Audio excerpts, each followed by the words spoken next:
ओम शांति बाबांकर महावाक्य आज डेट 4 अगस्त 2026 प्राप्त मुरली ओम शांति बापदादा बाबा कहते मीठे बच्चे बाबांकर राइट हैंड हेबाकु हेले प्रत्येक कथारे राइटियस अर्थात सत्यतार परिचायक हुआ सर्वदा श्रेष्ठ कर्म कर। बाबाजी प्रश्न पचारुचंदी केउ प्रकार संस्कार सेवारे बहुत विघ्न पकाई थाए। उत्तर भाव स्वभावर बशवर्ती हेबा कारणरो परस्पर मध्यरे जेउ द्विमतर संस्कार होई थाए एहा सेवारे बहुत विघ्न पकाई थाए। दुईटी मत हेबा द्वारा बहुत क्षति होई थाए। क्रोधर भूत एपरी जे भगवानकर सामना करबाकू भी डेरी करे नाही। सेथिपाई बाबा कहउछंती हे मधुर संतान माने एही परी कौनसी भी संस्कार थिले ताकू बाहर करि दियो। गीत तकदीर जगाकर आई हूँ। ओम शांति मीठा मीठा आत्मिक संतान माने गीत सुनिले रूहानी संतान अर्थात शिव बाबा जी सुप्रीम आत्मा अटंती तांकर संतान आत्मा माने शरीर रूपी कर्म इंद्र द्वारा गीत सुनिले। एबे तो पिला मानको आत्माभिमानी हेबाकू पड़िबो। एथिरे बहुत परिश्रम मध्य रहिछि। प्रति मुहूर्तर निजको आत्मा भावी बाबांको मने पकाइबाकू हेबो। एहा हेउछि गुप्त मेहनत।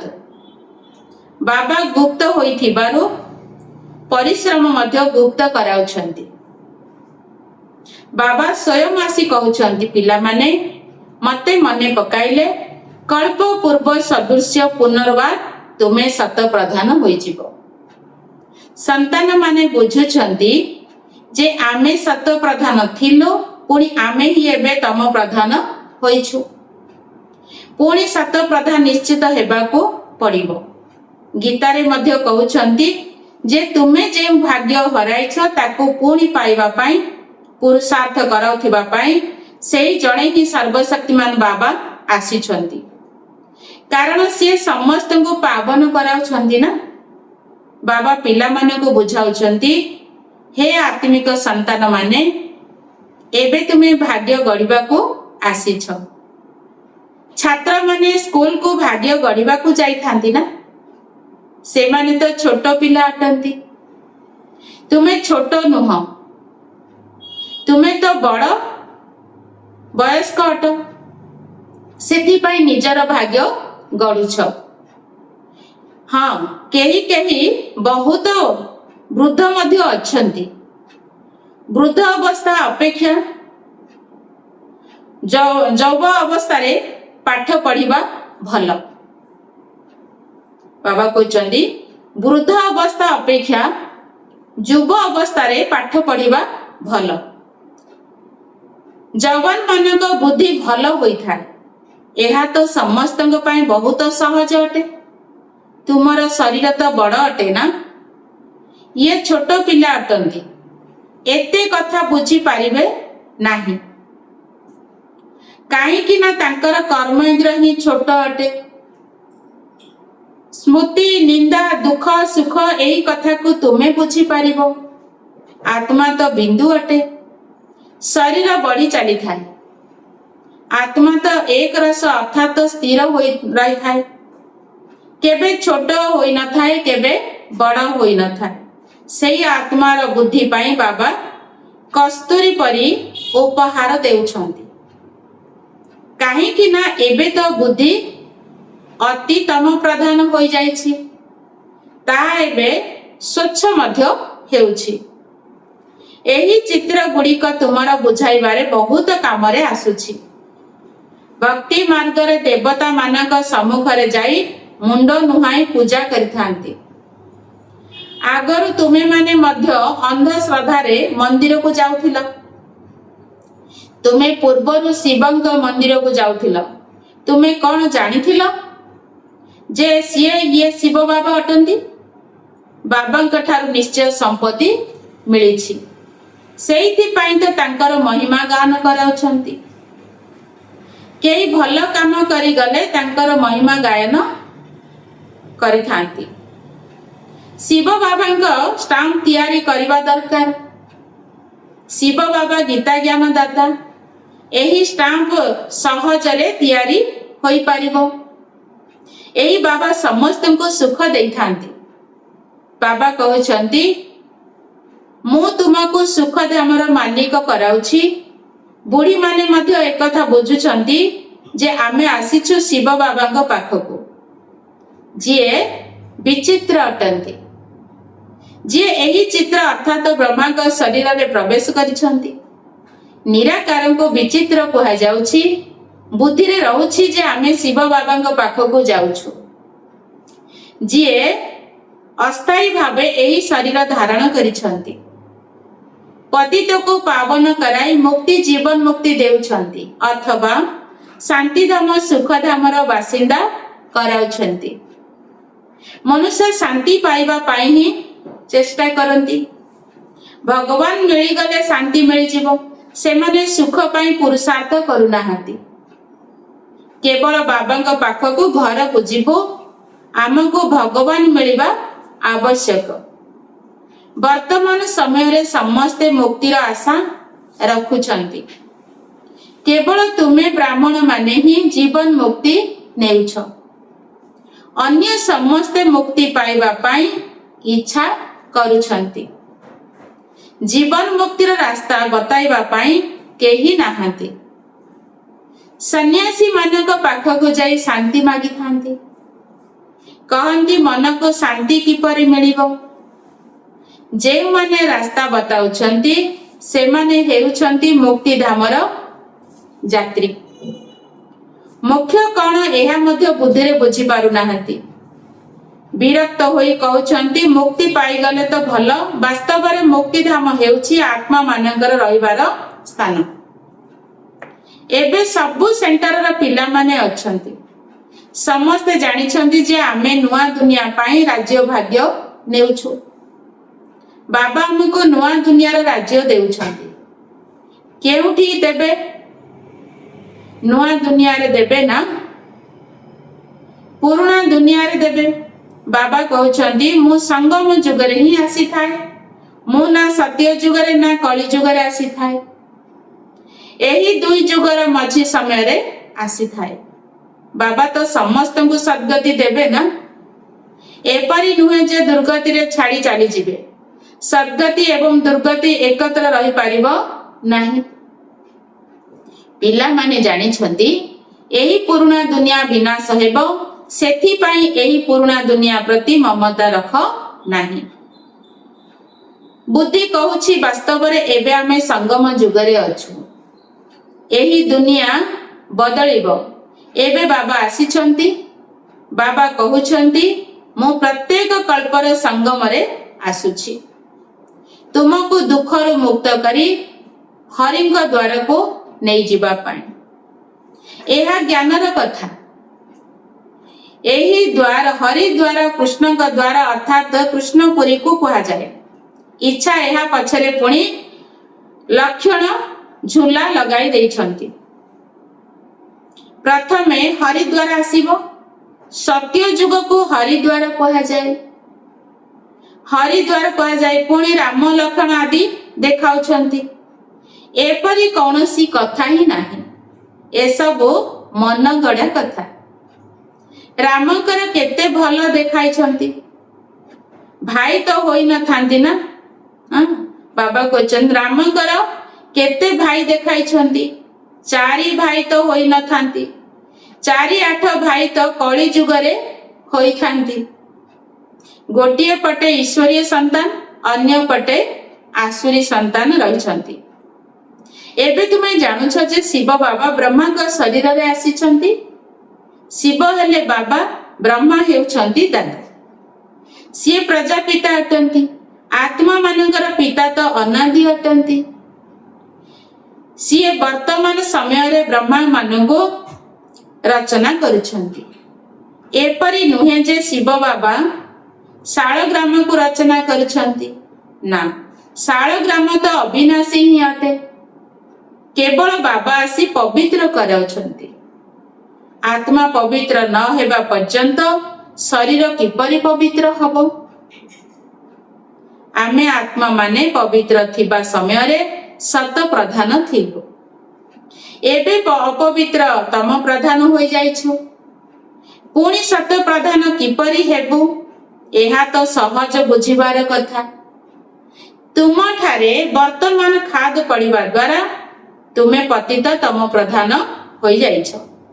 ଏବେ ପୁଣି ସତ ପ୍ରଧାନ ହେବାକୁ ହିଁ ପଡ଼ିବ।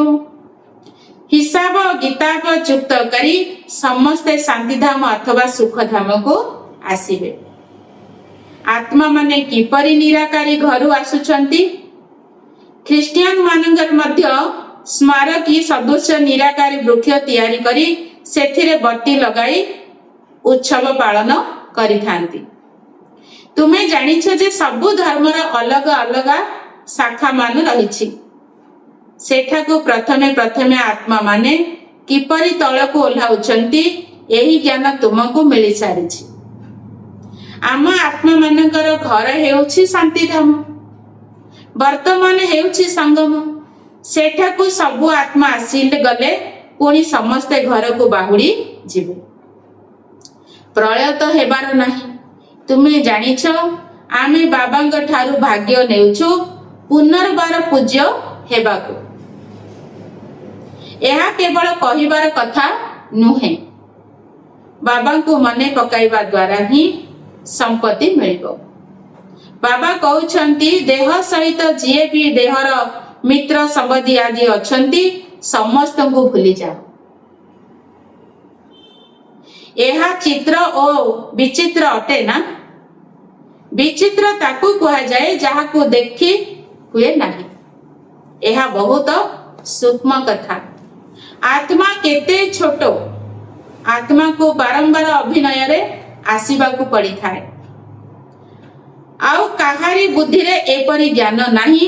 ସର୍ବପ୍ରଥମେ ତ ବୁଦ୍ଧିରେ ରଖିବାକୁ ହେବ ଯେ ମୁଁ ଆତ୍ମା, ପରମାତ୍ମା ମୋର ପିତା ଅଟନ୍ତି। ତାଙ୍କୁ ହିଁ ପତିତ ପାବନ ହେ ଭଗବାନ କହି ୟାଦ କରିଥାନ୍ତି। ଅନ୍ୟ କୌଣସି ଜାଗାକୁ ଯିବାର ଆବଶ୍ୟକତା ନାହିଁ। ତେଣୁ ସ୍ମରଣ ମଧ୍ୟ ଜଣକୁ କରିବା ଉଚିତ। ଭଗବାନଙ୍କୁ ସ୍ମରଣ କରୁଛନ୍ତି, ନିଶ୍ଚୟ ତାଙ୍କଠାରୁ କିଛି ମିଳିବାକୁ ଥିବ। ପୁଣି ଦ୍ୱାର ଦ୍ୱାର ଧକ୍କା କାହିଁକି ଖାଉଛ? ଭଗବାନଙ୍କୁ ତ ପରମ ଧାମକୁ ଆସିବାକୁ ପଡ଼ିବ ନା। ପରମ ଧାମରୁ ଆସି ଆମେ ତ ସେଠାକୁ ଯାଇପାରିବୁ ନାହିଁ, କାହିଁକି ନା ପତିତ ଅଟୁ। ପତିତ ସେଠାକୁ ଯାଇପାରିବେ ନାହିଁ। ଏବେ ତୁମେ ଆଶ୍ଚର୍ଯ୍ୟ ହେଉଛ।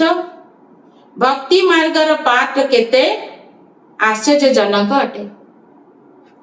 ଏକ ଭଗବାନଙ୍କୁ ହିଁ ସ୍ମରଣ କରୁଛନ୍ତି। ହେ ଈଶ୍ୱର, ହେ ପରମ ପିତା ଓ ଗଡ୍ ଫାଦର, ଯଦି ସେ ଏକ ଅଟନ୍ତି ତେବେ ଅନ୍ୟ କେଉଁଠି ଧକ୍କା କାହିଁକି ଖାଉଛ? ସିଏ ଜଣେ ହିଁ ଉପରେ ରହୁଛନ୍ତି, କିନ୍ତୁ ଏସବୁ ନିର୍ଦ୍ଧାର୍ଯ୍ୟ ରହିଛି। ଡ୍ରାମ ଅନୁସାରେ ଭକ୍ତି କରୁଛନ୍ତି। ଏହା ଅତି ଅଜ୍ଞାନତା ଅଟେ। ଏବେ ପୁଣି ତୁମେ ଆଦି ବୁଦ୍ଧିମାନ ହେଉଛ। ବାବା କହୁଛନ୍ତି ଏବେ ତୁମେ ଅତି ବୁଦ୍ଧିମାନ ହେଉଛ। ଶ୍ରୀମତରେ ଚାଲୁଥିବା ଆତ୍ମା ହିଁ ବୁଦ୍ଧି ସମ୍ପନ୍ନ ହୋଇଥାନ୍ତି। ସେମାନେ ପୁଣି ଗୁପ୍ତ ରହିପାରିବେ ନାହିଁ। ସେମାନେ ସର୍ବଦା ଶ୍ରେଷ୍ଠାଚାରୀ କର୍ମ ହିଁ କରିବେ। ବାବା କହୁଛନ୍ତି ମୁଁ ଦୁଃଖ ହତା ସୁଖ କର୍ତ୍ତା ଅଟେ। ତେଣୁ ମୋ ପିଲାମାନେ ବି କେବେ ମଧୁର ହେବା ଉଚିତ। ପିଲାମାନେ ବାବାଙ୍କର ଦକ୍ଷିଣ ହସ୍ତ ହେବା ଉଚିତ। ବାବା କହୁଛନ୍ତି ପିଲାମାନେ ବାବାଙ୍କର ଦକ୍ଷିଣ ହସ୍ତ ହେବା ଉଚିତ। ଏହିପରି ସନ୍ତାନ ମାନେ ହିଁ ବାବାଙ୍କର ପ୍ରିୟ ହୋଇଥାନ୍ତି। ରାଇଟ୍ ହ୍ୟାଣ୍ଡ ଅର୍ଥାତ୍ ଦକ୍ଷିଣ ହସ୍ତ ଅଟନ୍ତି ନା? ତୁମେ ଜାଣିଛ ଯେ ବାମ ହାତରେ ଏତେ କାମ କରି ହୁଏ ନାହିଁ। କାହିଁକି ନା ଦକ୍ଷିଣ ହାତରେ ହିଁ ପୁଣ୍ୟ କାର୍ଯ୍ୟ କରିଥାନ୍ତି। ସେଥିପାଇଁ ଏହି ଦକ୍ଷିଣ ହାତକୁ ମଧ୍ୟ ଶୁଭ କାମରେ ଲଗାଇଥାନ୍ତି। ପୂଜ୍ୟ ସର୍ବଦା ଦକ୍ଷିଣ ହାତରେ କରିଥାନ୍ତି। ବାବା କହୁଛନ୍ତି ପ୍ରତ୍ୟେକ କଥାରେ ସଚ୍ଚୋଟ ହୁଅ। ବାବା ମିଳିଛନ୍ତି ତେଣୁ ଖୁସି ହବା ଦରକାର। ବାବା କହୁଛନ୍ତି କେବଳ ମତେ ମନେ ପକାଇଲେ ଅନ୍ତମତି ଅନୁଯାୟୀ ଗତି ହୋଇଯିବ। ମତ ଓ ଗତ ଅର୍ଥାତ ଗତି କରିବାର ମତ ଏକ ହିଁ ଅଟେ। ଗାୟନ ମଧ୍ୟ କରାଯାଏ, ଈଶ୍ୱରଙ୍କ ଗତ ମତ ଈଶ୍ୱର ହିଁ ଜାଣନ୍ତି। ସିଏ ହିଁ ପତିତ ପାବନ ଅଟନ୍ତି। ଯିଏ ଜାଣିଛନ୍ତି ମୁଁ ମନୁଷ୍ୟମାନଙ୍କୁ ପାବନ କରାଇ ଦୁର୍ଗତିରୁ ସଦ୍ଗତିକୁ କିପରି ନେଇଯିବି। ଭକ୍ତି ମାର୍ଗରେ କେତେ ମେହନତ କରୁଛନ୍ତି, କିନ୍ତୁ ସଦ୍ଗତି ହେଉନାହିଁ। ଫଳ କିଛି ହେଲେ ବି ମିଳୁନାହିଁ। ସଦ୍ଗତି ଦାତା ଜଣେ ବାବା ହିଁ ଅଟନ୍ତି। ଭକ୍ତିରେ ଯିଏ ଯେଉଁ ଭାବନାରେ ପୂଜା କରିଥାନ୍ତି ତାଙ୍କୁ ମୁଁ ହିଁ ଫଳ ଦେଇଥାଏ। ଏହା ମଧ୍ୟ ଡ୍ରାମାରେ ନିର୍ଦ୍ଧାର୍ଯ୍ୟ। ନିଜର ପୁରୁଷାର୍ଥ ଅନୁସାରେ ତାଙ୍କୁ ସ୍ୱତଃ ହିଁ ମିଳିଯାଉଛି। ଏବେ ପବିତ୍ର ମଧ୍ୟ ପିଲାମାନଙ୍କୁ ନିଜର ପୁରୁଷାର୍ଥ ଦ୍ୱାରା ହିଁ ହେବାକୁ ପଡ଼ିବ। ବାବା କହୁଛନ୍ତି ମିଠା ମିଠା ବାବାଙ୍କୁ ମନେ ପକାଅ। ସେଇ ସର୍ବଶକ୍ତିମାନ ଅଲମାଇଟି ଅଥରିଟି ଆମକୁ କେତେ ଶକ୍ତିଶାଳୀ କରାଉଛନ୍ତି। ତୁମେ ସବୁ କିଛି ଜାଣି ସାରିଛ, ପୁଣି ବାବାଙ୍କ ଠାରୁ ସମ୍ପତ୍ତି ନେଉଛ। ରଚୟିତା ଓ ରଚନାର ଜ୍ଞାନ ତୁମ ବୁଦ୍ଧିରେ ଅଛି। ତୁମେ ଜାଣିଛ ଯେ ଏହି ଜ୍ଞାନ ଆମ ପାଖରେ ନଥିଲା। ଜ୍ଞାନ ଯଜ୍ଞ ତପ ଆଦି କରିବା, ଶାସ୍ତ୍ର ଆଦି ଶୁଣିବା, ଏହା ହେଲା ଶାସ୍ତ୍ରର ଜ୍ଞାନ। ଏହାକୁ ଭକ୍ତି କୁହାଯାଉଛି। ସେଥିରେ ଲକ୍ଷ୍ୟ ଉଦ୍ଦେଶ୍ୟ କିଛି ହେଲେ ନାହିଁ। ପାଠ ପଢ଼ାରେ ଲକ୍ଷ୍ୟ ଉଦ୍ଦେଶ୍ୟ ରହିଥାଏ ନା, କୌଣସି ପ୍ରକାରର ଜ୍ଞାନ ରହିଥାଏ। ଆମକୁ ପତିତରୁ ପାବନ ହେବାର ଜ୍ଞାନ ପତିତ ପାବନ ବାବା ହିଁ ଦେଇଛନ୍ତି। ସୃଷ୍ଟିର ଆଦି ମଧ୍ୟ ଅନ୍ତର ଜ୍ଞାନ ବାବା ହିଁ ଦେଇଛନ୍ତି। ଏହି ସୃଷ୍ଟି ଚକ୍ର କିପରି ଘୁରୁଛି, ଏଥିରେ ସମସ୍ତ ଅଭିନେତା ପାଠଧାରୀ ଅଟନ୍ତି। ଏହି ଅନାଦି ନାଟକ ପୂର୍ବ ପ୍ରସ୍ତୁତ ଅଟେ। ଏହି ଅବିନାଶୀ ଜ୍ଞାନ ତ ନିଶ୍ଚିତ ରହିବା ଦରକାର। ତୁମେ ପିଲାମାନେ ଜାଣିଛ, ଏବେ ଆମେ ଘୋର ଅନ୍ଧକାରରୁ ବାହାରି ଘୋର ଆଲୋକ ଆଡ଼କୁ ଯାଉଛୁ। ତୁମେ ଏବେ ଦେବତା ହେଉଛ। ଏକଥା ମଧ୍ୟ ବୁଝାଇବା ଉଚିତ ଯେ ଆଦି ସନାତନ ଦେବୀ ଦେବତା ଧର୍ମ ଅଛି, ଯାହାକୁ ହିନ୍ଦୁ ଧର୍ମ କହିଦେଉଛନ୍ତି। ଧୀରେ ଧୀରେ ସମସ୍ତେ ଏହି କଥା ମଧ୍ୟ ବୁଝିଯିବେ। ପିଲାମାନେ ଛିଡ଼ା ହେବା ଉଚିତ। ଏଥିରେ ଅନେକ ସନ୍ତାନ ଆବଶ୍ୟକ। ଦିଲ୍ଲୀରେ ମେଳା କରିବାକୁ ପଡ଼ିବ। ଦିଲ୍ଲୀକୁ ପରିସ୍ଥାନ ମଧ୍ୟ କୁହାଯାଏ। ଏହା ଯମୁନାର କୂଳରେ ଥିବା ଦିଲ୍ଲୀ ରାଜଧାନୀ ଥିଲା। ଏହା ଅନେକଙ୍କର ହାତକୁ ଆସିଛି। ଦେବତା ମାନଙ୍କର ମଧ୍ୟ ଏହା ରାଜଧାନୀ ଥିଲା। ଦିଲ୍ଲୀରେ ବହୁତ ବଡ଼ କନଫରେନ୍ସ ଅଥବା ମେଳା ହେବା ଦରକାର, କିନ୍ତୁ ମାୟା ଏପରି ଯେ କରିବାକୁ ଦେଉନାହିଁ, ବିଘ୍ନ ବହୁତ ପକାଉଛି। ଆଜିକାଲି ଭାବ ସ୍ୱଭାବ ମଧ୍ୟ ବହୁତ ହୋଇଗଲାଣି। ପିଲାମାନଙ୍କୁ ପରସ୍ପର ସହିତ ମିଶି ସେବାରେ ଲାଗିଯିବା ଉଚିତ। ସେମାନେ ମଧ୍ୟ ପରସ୍ପର ସହିତ ନ ମିଶିବାରୁ ତ ରାଜତ୍ୱ ଉଡ଼ିଯାଇଛି। ଦୁଇ ଦଳ ହୋଇଯାଇଛନ୍ତି। ପୁଣି ପ୍ରେସିଡେଣ୍ଟକୁ ଅର୍ଥାତ ରାଷ୍ଟ୍ରପତିଙ୍କୁ ମଧ୍ୟ ଉଡ଼ାଇ ଦେଉଛନ୍ତି। ଦୁଇ ମତ ବହୁତ ହଇରାଣ ଅଟେ। ତେଣୁ ହାନିକାରକ ଅଟେ। ପୁଣି ଭଗବାନଙ୍କର ସାମ୍ନା କରିବାକୁ ମଧ୍ୟ ଡେରି ନ କରନ୍ତି। କ୍ଷତି ମଧ୍ୟ ବହୁତ ହୋଇଥାଏ। କ୍ରୋଧର ଭୂତ ଆସିଗଲେ ତ ସେ କଥା ପୁଣି ନ କହିଲେ ଭଲ। ସେଥିପାଇଁ ବାବା କହୁଛନ୍ତି ଗୁଡ଼ ଜାଣେ, ଗୁଡ଼ର ଗୋଠରୀ ଜାଣେ। ଗୋଠରୀ ଅର୍ଥାତ୍ ବ୍ରହ୍ମ ବାବା ଓ ଶିବ ବାବା ଜାଣିଛନ୍ତି। ବାବା ପିଲାମାନଙ୍କୁ ସୃଷ୍ଟିର ଆଦି ମଧ୍ୟ ଅନ୍ତର ଜ୍ଞାନ ଶୁଣାଉଛନ୍ତି। एबे केही धारण करंतु बा न करंतु। एहा हेउछि तांको पुरुषार्थर आधार। पुरुषार्थ अनुसार करिबा न करिबा निज उपरे। एपरि नुहे जे काहा उपरे बाबा आशीर्वाद अथवा कृपा करिबे, सेथिरे कृपा आदि मागिबार कथा ही नाही। जदि प्रेरणा साहाଯ୍यर ज्ञान और जोग शिखाइबार होई थांता, तेबे बाबा कहउछंती मु एही बिकारी दुनिया को आसी थांती काहेकि। प्रेरणा आशीर्वाद ए सब भक्ति मार्गर अक्षर। एही ज्ञान मार्ग रे पुरुषार्थ करिबा को हेबो। प्रेरणार कौनसी कथा ही नाही। तुमको एकत्र चित्रटी इंजिन मिली। दुनिया रे तो बापा अलगा शिक्षक अलगा मिली थांती, गुरु तो पछरे मिली थांती। एठारे तो तीनिहे एकत्र रही छांती। जी आमर पिता, सी आमर गुरु, सी ही आमर शिक्षक। बाबा कहउछंती मु तुमको पूज्य कराउछि, तुमे पुणी पूजारी होई जिवो। बहुत जुक्ति रे बुझाइबा को हेबो। एपरि न हेउ जे केही बेहोश होई जांतु। सर्वप्रथमे मुख्य हेउछि दुई पितांकर कथा। भगवान बापा अटंती। तांकर जन्मदिन शिव जयंती मध्य एही ठारे ही पालन करिथांती। निश्चित सिए स्वर्गर मालिक कराउथिबे। भारत रे ही स्वर्ग थिला। वर्तमान नरक विनाश पाई महाभारत लड़ाई सम्मुख रे दंडायमान। निश्चित बाबा नुआ दुनिया स्थापना करुछंती एवं कराउछंती। बाबा का श्रीमत आधार रे ही आमे करूछु। जे भारत को पवित्र करी ही छाड़िबु। अच्छा, मीठा मीठा शिकिला दे संतान मानक प्रति मात पिता बाप दादांकर मधुर स्नेह भरा स्मृति एवं सुप्रभात। आत्मिक पितांकर आत्मिक संतान मानको नमस्ते। नमस्ते बाबा, नमस्ते। धारणा पाई मुख्य सार। जेपरी बाबा दुखहर्ता सुखकर्ता अटंती, सेही परी बाबा का समान हेबाको पड़िबो। बहुत मीठा हेबाको हेबो। सर्वदा शुभ कर्म करी राइट हैंड अर्थात दक्षिण हस्त हेबार अछि। नंबर 2, केबे दुईटी मत हबा अनुचित। भाव स्वभावर बशवर्ती होई परस्पर सामना करबा उचित नुहे। क्रोधर भूत बाहर करी देबा उचित। क्रोधर भूत जेतले आसुची, भाव स्वभाव आसुची, सेतेबेले आमे निज निज मध्य रे लड़ाई झगड़ा करुचंती बा विकार फंसुचंती आ पुणी दुख प्राप्त करुचंती। तेणु बाबा केले से सब छाड़िबा उचित।